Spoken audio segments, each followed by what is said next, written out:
Olá, queridos viajantes da Palavra de Deus, sejam muito bem-vindos a este canal, tudo bem com vocês? Para vocês que ainda não me conhecem, eu me chamo Mari Garcia e se você ainda não está inscrito aqui, este é o momento que você pode se inscrever. Ativa o sininho aqui embaixo para o YouTube te avisar toda vez que eu postar um vídeo novo por aqui. Também me segue lá nas minhas redes sociais, eu vou deixar o link aqui na descrição para vocês, é só clicar e você vai ser levado diretamente para a minha rede social. Vai ser um prazer ter você lá comigo e a gente vai poder se conhecer melhor e isso vai ser bom demais.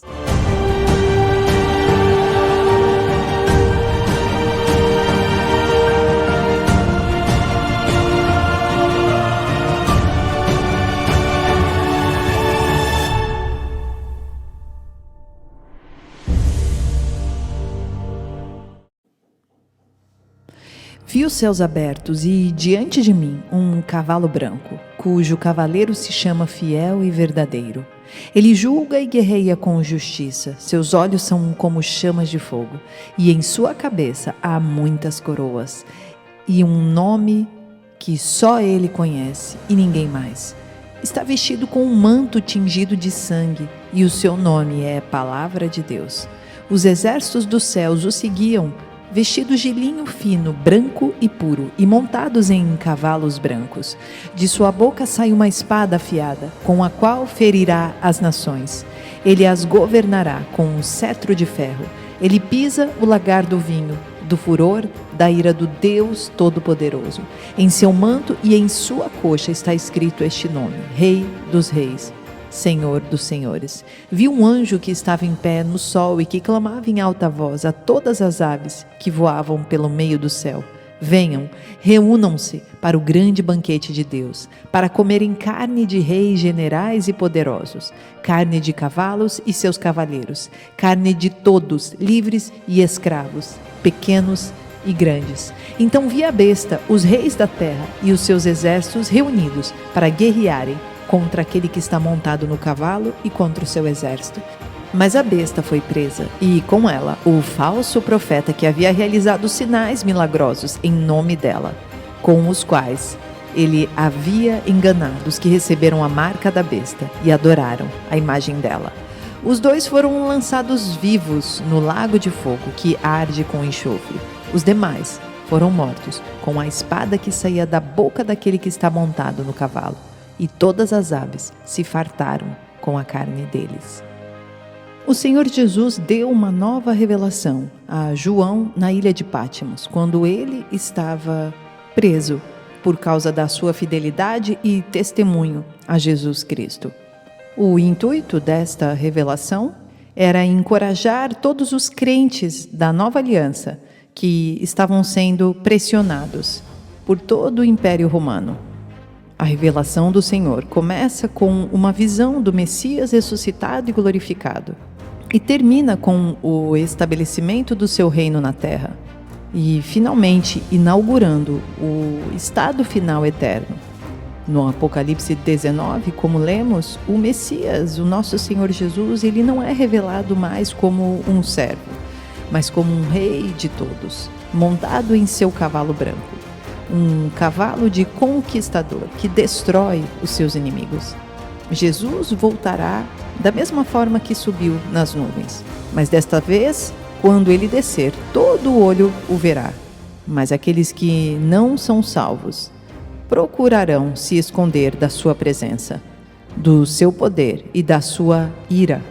Quando Jesus retornar, os céus serão abertos e enrolados como um pergaminho.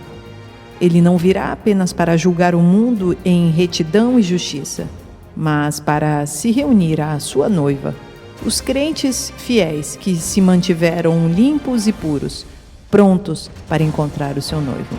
Estes são revestidos com a própria justiça de Jesus e com as obras que acompanham essa justiça.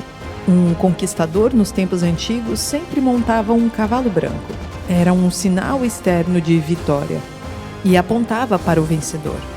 O próprio cavaleiro, sendo Messias, é intitulado Fiel e Verdadeiro, e em justiça ele julga e faz guerra. Ele é fiel em tudo o que diz e faz, e especialmente para aqueles a quem redimiu por seu sangue expiatório e selou, marcando como sua propriedade com o Espírito Santo da promessa. Como lemos em Efésios 1:13, quando vocês ouviram e creram na palavra da verdade, o evangelho que os salvou, vocês foram selados em Cristo com o Espírito Santo da promessa, que é a garantia da nossa herança, até a redenção daqueles que pertencem a Deus, para o louvor da sua glória. Ele é verdadeiro e nenhuma falsidade existe nele. João 14:6, eu sou o caminho, a verdade e a vida, ninguém vem ao Pai a não ser por mim. Ele tem um julgamento justo. Quando ele julga, está sempre de acordo com a verdade. Romanos 11:33, ó profundidade da riqueza, da sabedoria e do conhecimento de Deus, quão insondáveis são os seus juízos e inescrutáveis os seus caminhos. O Senhor Jesus é a sabedoria de Deus, porque Ele mesmo é Deus, e Ele é nossa sabedoria, nossa justiça, nossa santidade e nossa redenção.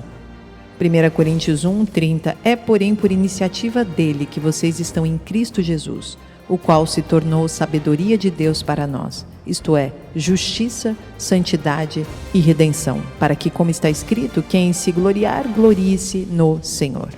Mas essa justiça só pode ser concedida a nós quando colocamos nossa confiança em Jesus, para nos salvar e purificar de toda injustiça. Se não estivermos vestidos com as vestes da salvação e com o manto da sua justiça, não poderemos comparecer à festa de casamento, mas nos encontraremos do lado de fora, confinados no reino das trevas. Mateus 22:11, mas quando o rei entrou para ver os convidados, notou ali um homem que não estava usando veste nupcial e lhe perguntou, amigo, como você entrou aqui sem veste nupcial? O homem emudeceu. Então o rei disse aos que serviam, amarrem-lhe as mãos e os pés e lancem-no para fora nas trevas. Ali haverá choro e ranger de dentes, pois muitos são chamados, mas poucos são escolhidos. Não podemos ser salvos pelas obras, mas se formos salvos, teremos as mesmas obras de justiça que o nosso Senhor Jesus possui, como está escrito, Efésios 2:8, pois vocês são salvos pela graça, por meio da fé, e isto não vem de vocês, é dom de Deus, não por obras, para que ninguém se glorie, porque somos criação de Deus, realizada em Cristo Jesus, para fazermos boas obras, as quais Deus preparou antes para nós as praticarmos. Mas não se esqueça, quando o livro da vida for aberto e você receber a sua salvação, todas as suas obras estarão diante de Deus e será útil para galardão durante o milênio e durante toda a eternidade. Jesus é descrito como o Messias guerreiro conquistador. Quando você lê o livro do Apocalipse, fica claro que vemos a guerra com Satanás sendo travada na terra e também no reino espiritual invisível. As guerras que vemos na terra entre mal e bem, entre maldade e justiça, refletem a guerra travada no reino espiritual invisível. Os anjos de Deus estão lutando contra os anjos de Satanás. Um conflito que vemos ilustrados no caso que as orações de Daniel foram impedidas por 21 dias por Satanás. Daniel 10:12, e ele prosseguiu, não tenha medo, Daniel. Desde o primeiro dia em que você decidiu buscar entendimento e humilhar-se diante do seu Deus, suas palavras foram ouvidas e eu vim em resposta delas. Mas o príncipe do reino da Pérsia me resistiu durante 21 dias. Então Miguel, um dos príncipes supremos, veio em minha ajuda, pois eu fui impedido de continuar ali com os reis da Pérsia. Agora vim explicar a você o que acontecerá ao seu povo no futuro, pois a visão se refere a uma época futura. Seus olhos são como chama de fogo, que vem queimar mentiras, enganos espirituais, pensamentos e ações perversos. E o seu olhar penetra até mesmo nos pensamentos mais profundos e obscuros do coração. O que foi pensado e feito secretamente estará aberto para que todos possam ver. Lucas 12, versículo 2, não há nada escondido que não venha a ser descoberto, ou oculto que não venha a ser conhecido. O que vocês disseram nas trevas será ouvido à luz do dia, e o que vocês sussurraram aos ouvidos dentro de casa será proclamado nos telhados. Eu digo a vocês, meus amigos, não tenham medo dos que matam o corpo, e depois nada mais podem fazer, mas eu mostrarei a quem vocês devem temer. Temam a aquele que depois de matar o corpo tem poder para lançar no inferno. Sim, eu digo a vocês, a esse vocês devem temer. Podemos esconder as coisas dos outros, mas nada pode ser escondido do Senhor. Ele vê todos os nossos caminhos e sabe tudo sobre nós, muito mais do que nós mesmos. E quando ele voltar, ele virá com um julgamento de fogo sobre tudo e todos, que são perversos e corruptos neste mundo, e contra qualquer instituição que o homem estabeleceu, que é uma afronta para Deus. Tudo será queimado e exposto diante daquele com quem todos nós devemos estar e prestar contas do que pensamos, dizemos e fazemos nesta vida. Romanos 14:11. Por mim mesmo jurei, diz o Senhor, diante de mim todo joelho se dobrará e toda língua confessará que sou Deus. Assim, cada um de nós prestará contas de si mesmo a Deus. Portanto, deixemos de julgar uns aos outros. Em vez disso, façamos o propósito de não pôr pedra de tropeço ou obstáculo no caminho do irmão. O Senhor Jesus virá em vingança flamejante para retribuir as pessoas ímpias e sem princípios, que tornaram a vida um inferno para os fiéis, crentes, na nova aliança. 2 Tessalonicenses 1:6. É justo da parte de Deus retribuir com tribulação aos que lhes causam tribulação, e dar alívio a vocês que estão sendo atribulados, e a nós também. Isso acontecerá quando o Senhor Jesus for revelado lá dos céus, com os seus anjos poderosos em meio a chamas flamejantes.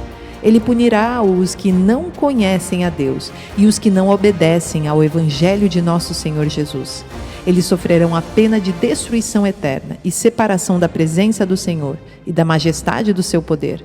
Isso acontecerá no dia em que ele vier para ser glorificado em seus santos e admirado em todos os que creram, inclusive vocês que creram em nosso testemunho. Quando ele chegar, homens e mulheres de todos os níveis da sociedade se esconderão em cavernas, com medo da sua grandeza e da sua vingança. Apocalipse 6:15. Então os reis da terra, os príncipes, os generais, os ricos, os poderosos, todos, escravos e livres, se esconderão em cavernas e entre as rochas das montanhas. Eles gritavam: as montanhas e as rochas caiam sobre nós e escondam-nos da face daquele que está assentado no trono e da ira do Cordeiro. Pois chegou o grande dia da ira deles, e quem poderá suportar? Sobre a sua cabeça há muitos diademas, pois ele é o Rei dos reis, e ele voltará para reivindicar o seu reino, e fazer dos reinos deste mundo o seu reino. Apocalipse 11:15. O sétimo anjo tocou a sua trombeta e ouvi fortes vozes nos céus que diziam: o reino do mundo se tornou de nosso Senhor e de seu Cristo, e ele reinará para todo sempre. Tudo será colocado de cabeça para baixo, todo mal será destruído, e o seu reino será restaurado. Mateus 13, versículo 40. Assim como o joio é colhido e queimado no fogo, assim também acontecerá no fim desta era.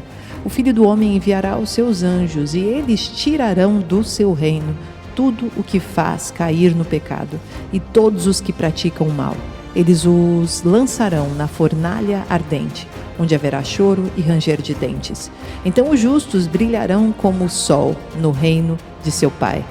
Aquele que tem ouvidos, ouça. Ele tem um nome escrito nele que ninguém conhece, exceto ele mesmo. O fato de ninguém conhecer este nome revela que ele está muito acima de tudo e de todos, muito além da mente humana. Seus caminhos não são os nossos caminhos, e os seus pensamentos não são os nossos pensamentos.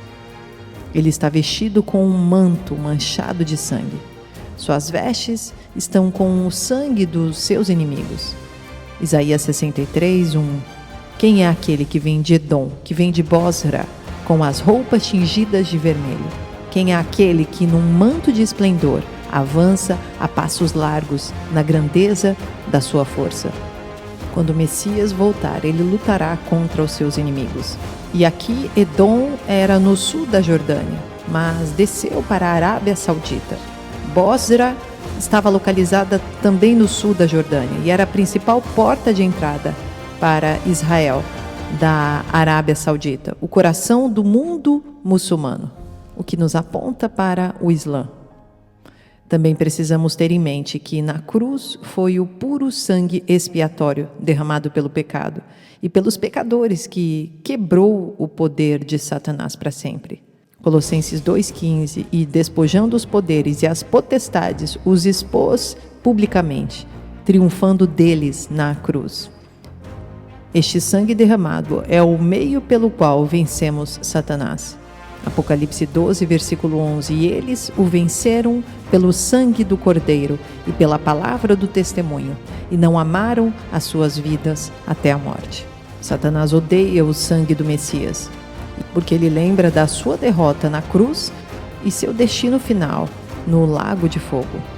Na feitiçaria, as bruxas zombam do sangue do Messias, mas eles sabem que não conseguem difundir o seu poder, que já os derrotou.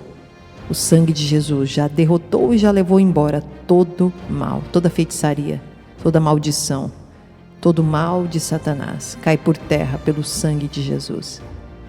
Nós lemos que o seu nome é chamado a palavra de Deus e que os exércitos que estão no céu, vestidos de linho branco e puro, seguem-o em cavalos brancos. É a mesma palavra que João escreve em seu evangelho.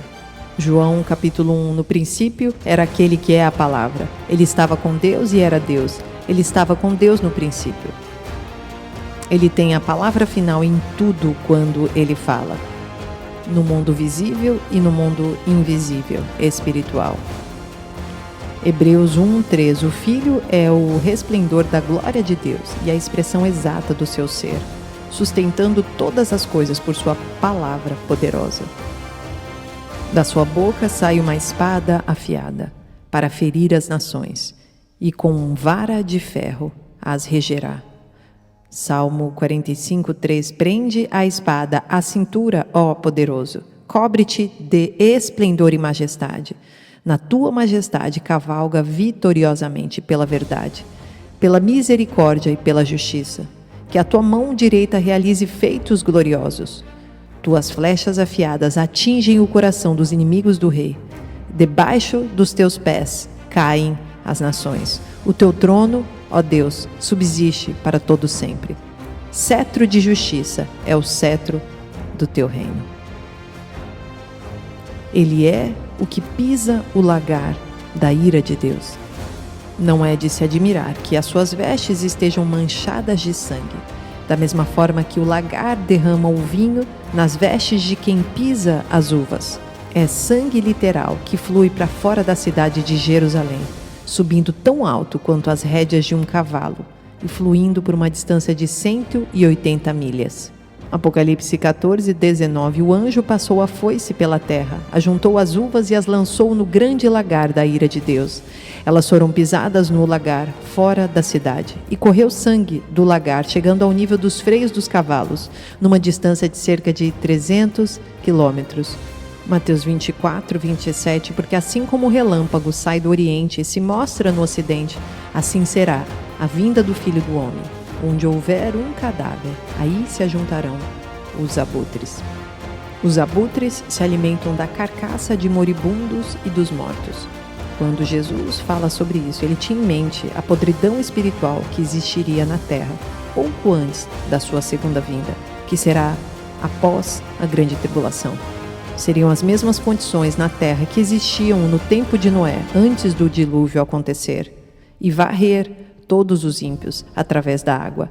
Mas desta vez, quando Jesus vier, a terra será varrida não pela água, mas pelo fogo, o fogo consumidor.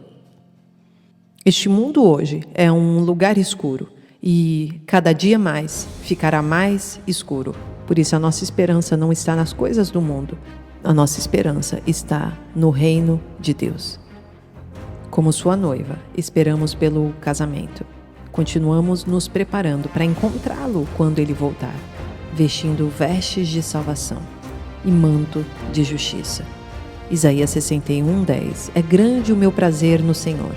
Regozija-se a minha alma em meu Deus, pois ele me vestiu com as vestes da salvação e sobre mim pôs o manto da justiça. Qual noivo que adorna a cabeça como um sacerdote?